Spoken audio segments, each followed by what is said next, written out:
Welcome to Between the Sheets, the non-judgmental podcast where we're going to cover various sexual health and wellness topics. I'm your host, Dr. Stephanie Zwonitzer. I'm a urology and sexual health nurse practitioner, and I love helping my patients and listeners discover and develop their most satisfying sexual experiences. Between the Sheets is here to normalize the conversations about sexual health and cover everything from basic anatomy to the most taboo topics and everything in between.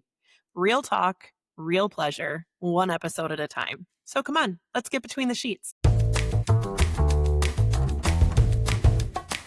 This episode is sponsored by Boston Scientific and its educational website on erectile dysfunction, edcure.com.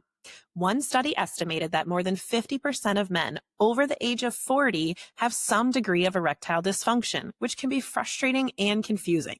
Go to edcure.com to find information on erectile dysfunction and treatment options, including long-term treatment options offered by Boston Scientific. Boston Scientific does not endorse any statements or opinions expressed during this episode. Hey, everybody. Welcome back to Between the Sheets. I have a topic for you tonight that we've talked about before on here, erectile dysfunction and premature ejaculation, but we haven't talked about it from this perspective. So I am really excited to have Shari James here with us today. She is a registered nurse. She is a specialist in erectile dysfunction and premature ejaculation treatment. She has a 99% patient satisfaction rate over 19 years. She's amazing. So I am excited to explore this topic with her today from a more natural and holistic perspective versus me in the clinic where I throw Viagra and Cialis, Trimix, implants, all these other things at you. We're going to talk about it from a different perspective today, and I'm really excited. Welcome, Shari. Thank you for having me. Yeah, I think this is an amazing specialty to get into. So many men deal with premature ejaculation, sexual dysfunction, erectile dysfunction, the anxiety and performance issues that go with that. How did you kind of find this to be your niche? It was completely accidental. I think any of us that play with penis for a living, it was completely accidental. Oh, and do what you love too, Right. I get you gotta love men to do this work. That's Yes. that's that's for sure. Back when I lived in Los Angeles, I was actually teaching tantra and doing a sexual healing. And because people are so stressed out in LA, in order for healing from my perspective to occur, a person needs to have a more relaxed nervous system to be receptive. So I would guide, at that time I was seeing men and women, and I would guide men through a little brief meditation when they first got there. And then I would, see them kind of shifting in their pants as though there was a response, but the meditation wasn't sexy at Hmm. all. And, I'm like, what's going on there? And it Yeah. was like, I can't believe it. One of the things I wanted to talk to you about was ED, and I can't believe I got an erection from that meditation. I'm like, and it happened enough to where I thought, okay, I must be accidentally, I've stumbled onto something. So at that time, I did have some doctor friends, and I said, hey, if you have any incurables, like there was somebody with cerebral palsy and somebody with Parkinson's. I'm like, if you have any ED incurables, Hmm. send them my way. I won't charge them anything. And like, let's see what I can experiment with here and do, as long as it's not going to obviously harm them. And that's Yeah. really how I got into it. Completely accidental. That's amazing. I love that. So tell me a little bit about when patients come to you. What kind of do you start talking to them and kind of figuring out to then determine what direction to go with them?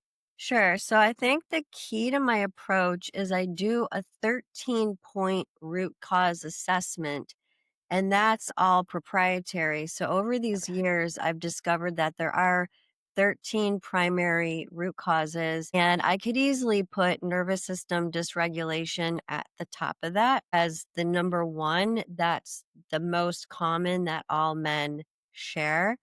Hmm. So that to me is the place where I start with everyone, because my theory is we can't heal this if we don't know the causes. Hmm. And so we have to go in deep on the causes and that's the starting place. So they really I even have a diagram at the end of the presentation, and I'm Mhm. like, do you clearly see all the causations of where Mhm. you are? And in some cases, can you see why the pills aren't working, right? Mhm. If the number one cause is nervous system dysregulation, does it make sense why the pills aren't working for you? Or if you've got 8 other causes, Yeah. does it make sense why the pills are only intermittently working? Mhm. So I like to, even though I am in an energy woo-woo person, I'm deal with men, so I better be concrete and direct and make Mhm. things clear and ground them in reality, Yeah. right? And that's how men are. Yeah. No, I think that's a great approach. And it's interesting because as you're talking, I'm thinking of patients in my head who, yeah, Viagra works inconsistently. And I have conversations with them because they'll come in for erectile dysfunction and say, oh, just check my testosterone. I'm sure it's low testosterone and that'll fix everything. And I already kind of talk about the fact that erections are multifactorial and there's all these other aspects that go into it. And your blood flow and your testosterone and your mental health and all of those are part of it, but they're each part of it. And it sounds like you have selected, 13 different areas. It's amazing to me that men don't realize and women, partners with men don't realize how multifactorial it is and how much the body mind connection really does play a role in it. It's Yeah. Yeah, this is what I'm up against constantly in the Yeah. solving of this problem. Yeah. And I see my men with it and they get the performance anxiety and things like that. And then on the flip side, if they have a female partner, then the female is more and I say female partner because usually men who have male partners kind of understand this already because they Mhm, have the mhm, same body parts. But the mhm. female partners are having, issues with, oh my gosh, he doesn't think I'm pretty anymore. He's not in love with me, things like that. And I can only imagine that if you can come in and regulate these things and teach them how Mhm. much it would not only affect their sex life, but their relationship in general. And that's a reward yeah, it's very rewarding to see relationships heal Hmm. or people have the ability then to have children naturally. Yeah. That's incredibly rewarding. So you mentioned performance anxiety, Hmm. and there's something I wanna say about that. So in my 19 years of doing this, I will admit that performance anxiety has been the hardest thing to treat. So the way that I work is from the inside out. I Hmm. actually work by guiding them in building up the morning erection. Okay. That takes care of 90% of the problem. And then the rest, we tweak things here and there. And I found that performance anxiety is the trickiest thing to Mm. treat. It's totally treatable. It requires awareness, tools, and discipline that are actually used away from Mm. sexuality, and then you apply them to the sexuality, but it's a lot to overcome. You don't know how much trauma someone is bringing to the table that's underneath the performance anxiety. And Mm. this doesn't even have to be, it's not even usually sexually related, to be honest. It's usually something from childhood. So, one other component of what I do is releasing trauma Mm. from the system, and that's actually through using energy work. Cool. Very cool. So what are some of the kind of some basic things that you talk your guys through when you're talking about, trying to get these morning erections back and things? Is it all meditation things? Are there physical exercises they do? What kind of things are you talking them through? Well, there are lifestyle changes that need to occur, anything that would fall into the category of an adrenal stressor. Okay. And also, my take on morning erections is different than Western medical thought. The way that I see morning erections working is through a regulated nervous system, getting deep REM sleep, Mm. obviously having good blood flow, Hmm. and then a big missing component of Western medicine is sexual energy. And sexual energy is stored in the kidneys. So that's the gas tank. So for Okay. me, those components go into a morning erection.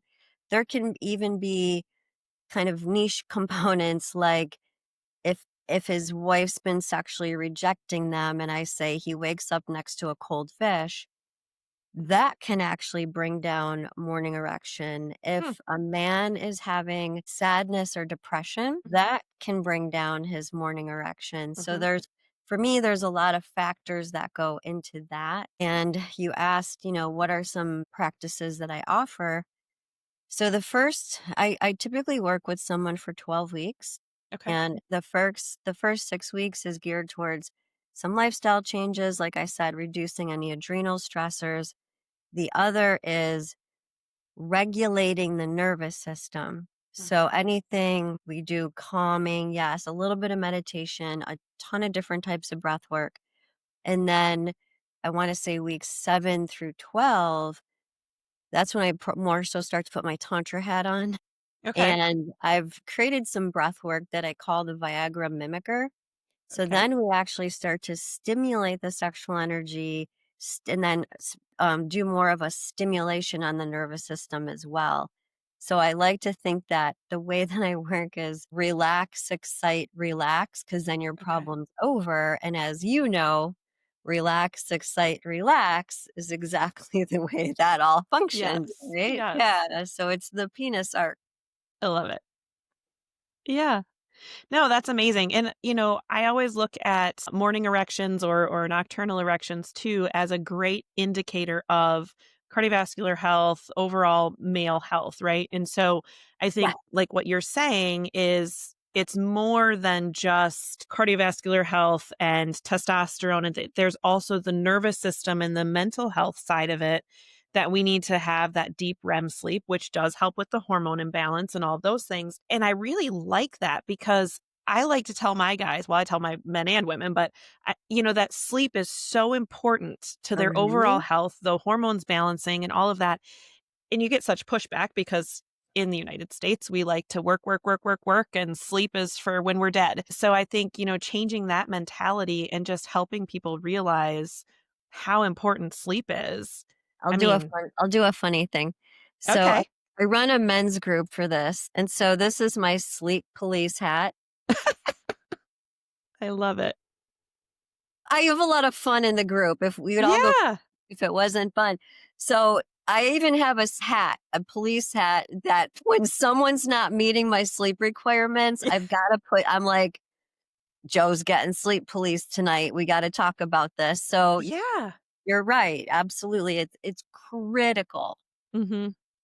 Yeah, and to way more things in our life than just erections too. But yeah, and it's amazing to me how much pushback I get. I just can't do that. Well, you have to. I mean, that should be your as much as feeding yourself, you need to get a sleep. I I'm 100% with you on that. So here's 2 experts verifying that. Guys, get at least Yes. 7 hours, please. Yes, absolutely. And quality sleep, right? That's important Yeah. too. We don't want you waking up and disturbed all the time. We don't want you getting broken sleep. We want that good quality sleep. That's really important. It's so critical, and I've seen time and time again over that 12-week arc where, let's say by week 8, the morning erections are like, boom, like, Mhm. "Whoa, I haven't been like this since my 20s." And then something happens, a stressor happens in their career, and all of a sudden they're not getting sleep. Mm. You can see that in the numbers. I work differently than medical because I do use a diagnostic tool that I created, and it's a charting system that me and the client are both participating in Okay. so they can see the results, and it's Mm. like a report card for them, and then for me it's a diagnostic tool, and I'm like, okay, can you see that when you did this, this, and this, you got great morning erections, you were able to penetrate, and when you didn't, Mhm. there's a direct correlation in black and white. I'm Yeah. not a rocket scientist. Yeah. This isn't that hard to do. Yeah. No, that's great. I love it. And so by the end of the 12 weeks that these guys are working with you on this program, you're seeing really good success. Oh, usually before the 12-week mark. Okay. Yeah. Yeah, around the 4-week mark is when we typically start to see progress, and then it Okay. just, grows from there. And then Gross. 12-week is, I know this is very punny work. It is. And after that, then we can do the icing on the cake, which is the lasting longer training and also teaching men how to create 3 different types of orgasms Hmm, within themselves, right? So okay. there's the intense, the full body, and the non-ejaculatory. Okay. So, Talk me through. all right, so with lasting longer, and it's like it's a rewiring that has to occur, right? I'm rewiring the brain by giving them very specific homework. Mhm. And then it starts to become more second nature for them. Each week, we up the challenge line, and I want them to know that they can consciously create a different type of orgasmic experience for Mm. themselves.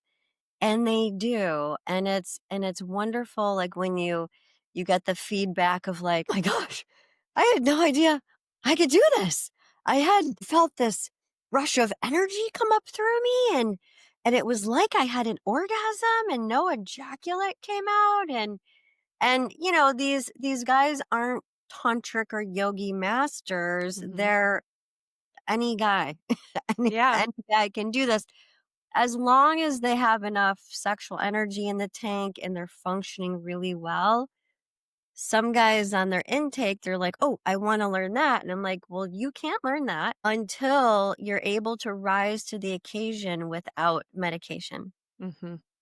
Yeah. Yeah, and that makes sense. So tell me about the different types of orgasms. So you said there's the full body. What is that like? So, first, there's the intense. So, guys Okay. aren't used to having intense orgasms. They're used to having more of a sneeze.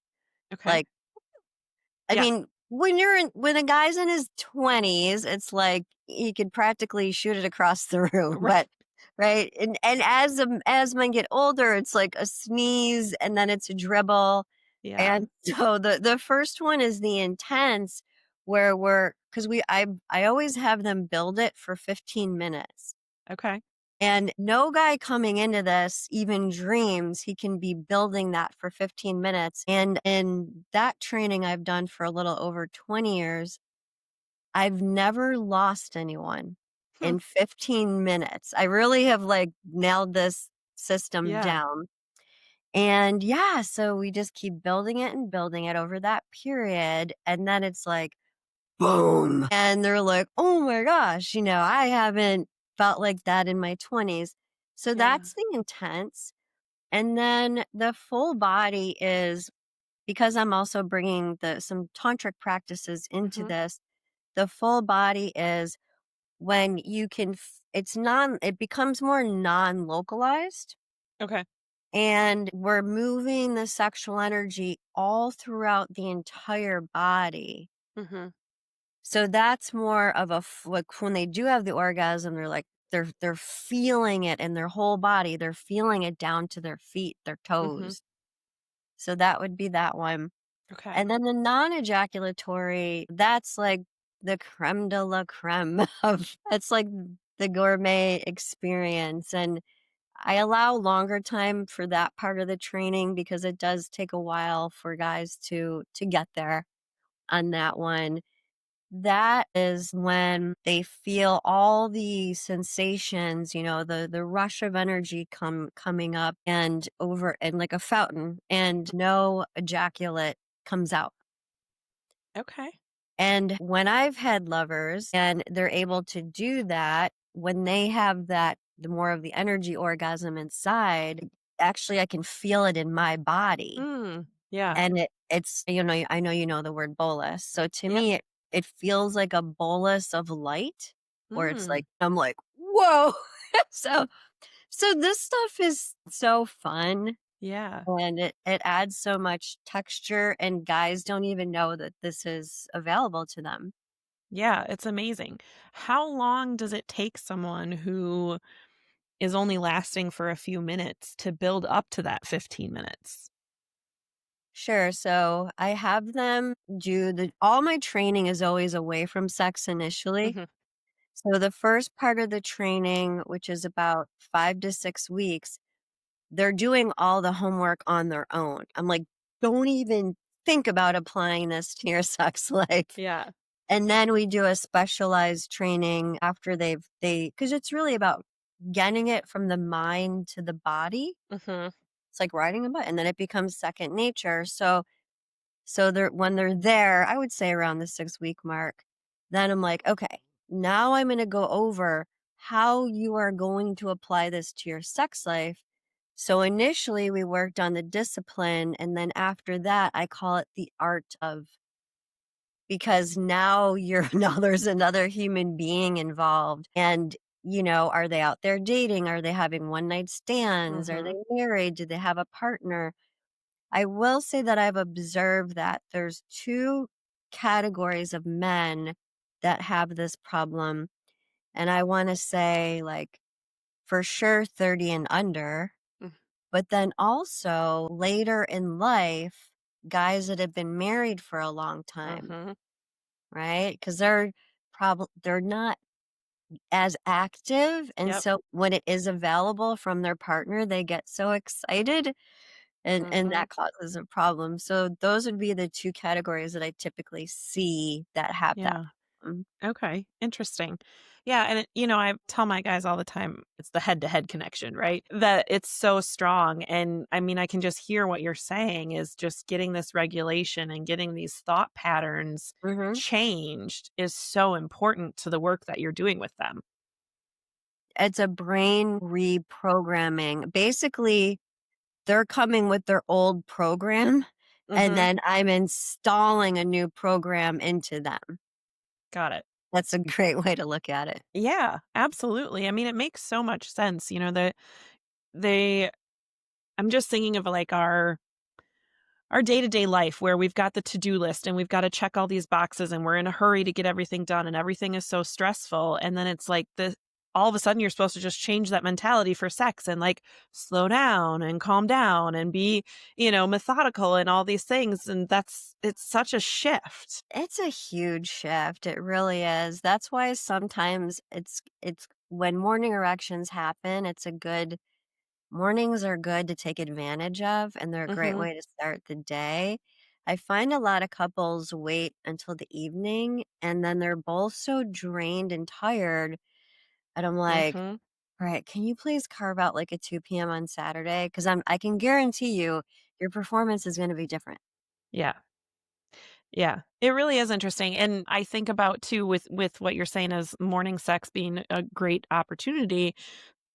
My boyfriend and I have a rule that if we're going out, like, for Mexican or a heavy dinner or something, it's either sex before or sex tomorrow because we know when we get home from dinner, we are going to be too full, we're gonna be lethargic, that even if we tried to have sex, it would be pathetic, like, it would be, your half-ass sex. So, it's just we've just developed that routine where we'll have sex beforehand, and I tell my patients that, scheduled sex isn't unsexy, it's just different, and sometimes that's okay if you do have to do the 2 o'clock on a Saturday because that's what works. But I love taking advantage of the morning erections for my guys too. Yeah, and you'll probably be late for reservations Yeah. because depending if you live together or not, it's like, "Okay, let's go," and then we're gonna be Yes. late.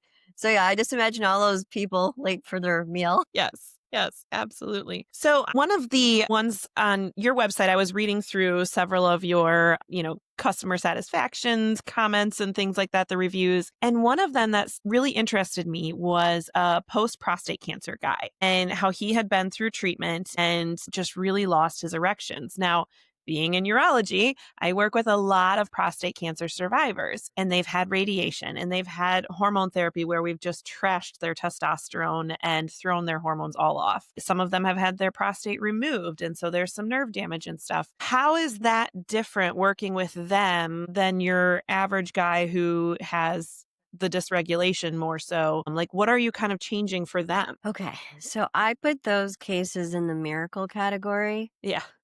So for me, there's mild, moderate, complex, and miracle. Okay. So those are very, very tricky Mm-hmm. to It does depend on which procedure he had. Was it Mhm. radical? Was it radiation? Radiation, I've definitely had success with, Okay. and that's tricky, and that's really about driving a lot of blood flow down there, Yeah. and that's actually done through breath work. Okay. Yeah, that's my Viagra mimicker that I've Okay. created, but those I don't make any promises on. Mhm. I'm like, "I will Yeah. give you 100 if you give me 110%, I will give you 110%. Stick with me, let's do everything we can, and let's see how this goes." Yeah. Yeah, it is tough. I mean, those are my heartbreakers in the clinic too, and those are the ones that a lot of times, not always, some guys, especially if they're younger, can get some stuff back. But those are the ones that lean more towards needing the injections and the implants if they so choose, because it is really difficult to work through that. And I see it the more difficulty in the radiation patients than I do in the prostatectomy patients. The surgeries have gotten Hmm, so good now that really the nerve sparing, they definitely have ED for the first several months. But if they do the penile yes. therapy and that kind of stuff and they can really get their mojo back and doing their exercises, they do pretty well in the long run. But the radiation guys, it just affects the blood flow so much, and it affects all of their tissues in their pelvic floor. So some of them have weird pelvic pains afterwards and things like that, and I have found that to be more Peyronie's. damaging. Yes, Peyronie's. I've been able to help someone correct Peyronie's that did have radiation, but again, that's diligent, just driving blood flow, driving Yeah. blood flow, and that's what he has to do on his own. I can't do that for him. Right, right. No, it's amazing that you have help for that, though. I wouldn't want all my cases to be that because those on it in all honesty, it's Yeah. really freaking hard, and Yeah. my rule for my work is emotional satisfaction number 1, financial number 2. Mhm. So I typically take on people that I'm like, I feel like I can get emotional satisfaction. Like I know I can do this, but Yeah. some of those cases, like I'll feel fear, but I'll Yes. tell them like I'm feeling like I'm honest. I'm like Yeah. I'm up to the challenge, but I'm scared. Yeah. Yeah, and I think, being honest with them upfront is always good. I always am too, because we don't know the outcome of it. Or things might work really well for a few years and then they're not going to work well anymore. And a lot changes. What Yeah. about some of your other guys? I know we talked about the emotional dysregulation being the vast majority. What are some other kind of main themes that come around for you that are impacting guys and their Sure. erections? So one that might not come up as surprising is sexual rejection. Hmm. With sexual rejection, I liken it to if a man said to his wife every day, "You're fat and ugly." That's how extreme sexual rejection lands on a man Mm, until it literally takes out his manhood. And there's a nervous system contraction. I call it a contraction that takes place where it doesn't even have to be vocalized. mhm, It can be he's just going to give her affection and she contracts. And mhm, then what does he do? He contracts. So we have to break up that pattern around sexual rejection, which, mhm. that's not always such an easy feat Yeah. to do. But that one, I'm sure any guy, that's gone through that who's watching or listening to this is gonna be like, yep. It erodes a man's self-esteem, and sometimes it does cause them to step out of the Mhm. relationship. It can also drive them to porn. Not that any of this, not that this is consciously, though I never want to put the blame on the woman. Right. What I do want to educate women is, you know, this is the equivalent. How would you feel Yeah. if you're saying you're fat and ugly today? You'd be like in a pile in Yeah. the corner. So sometimes it's subtle and it's chronic. Mhm. Men are so much more feeling and intuitive and instinctual that than they're given credit for. Mhm. So a Yeah. man can feel that contraction and over time he's like, ugh. Mhm. And and it's not my job to judge anyone in my work. So if he is in a marriage experiencing sexual rejection and he he's outsourced Mhm. his sex life, I have to say, okay, are we healing this for you to re-engage with your wife, or are we healing this for your Mhm. outsourcing? And 99% of the time, he wants his wife. Mhm. He doesn't want the side. He Yeah. really he wants and loves the wife. So, knowing all this, it's like it can get me emotional too, because it's Yeah. like, oh man. Yeah. And it's tough. You wanna just, like, call her up and be like, "Hey, lady, can you just let Yeah. him once a week?" Yeah. No, it's so true, and, there's so much wrong with the way that we do relationships anyway, and that's a big one, and you're right, it is. It's like having whatever thing you don't like most about your body pointed out to you every single day, and how draining and exhausting and depressing that would be, and having your partner bring it out to you every day. It's so Well, think of it damning. this way, even if a woman was skinny and beautiful, and he said to her every day, "You're fat and ugly," Mhm. eventually she's gonna feel fat and ugly too, right? Right. Right. So the man can be perfectly functioning, and then that can Yeah. go. Yeah, the mind connection is amazing. I love that you've developed this program to help guys work through this. I know you also do Tantra.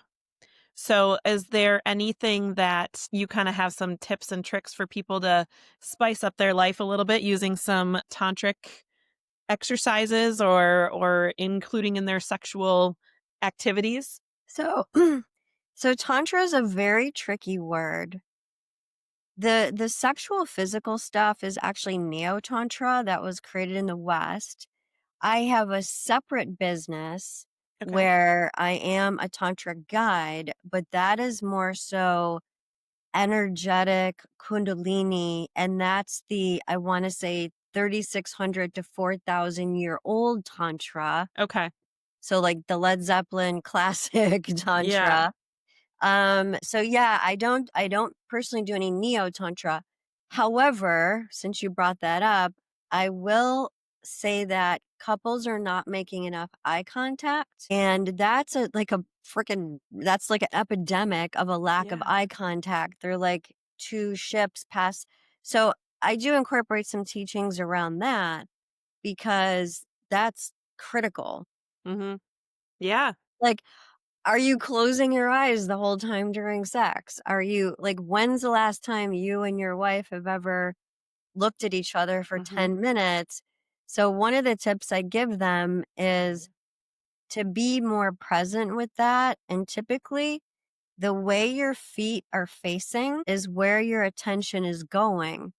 So, if Mm. you're both in the kitchen and she's over here and you're talking and you're over here, and I'm like, that's two ships passing in the night. Yeah. That's not actual connection. And women crave connection, Yeah. obviously. And I'm like, if she's talking, get your butt over, Yeah. make sure your feet are facing her and you're fully present. Yeah.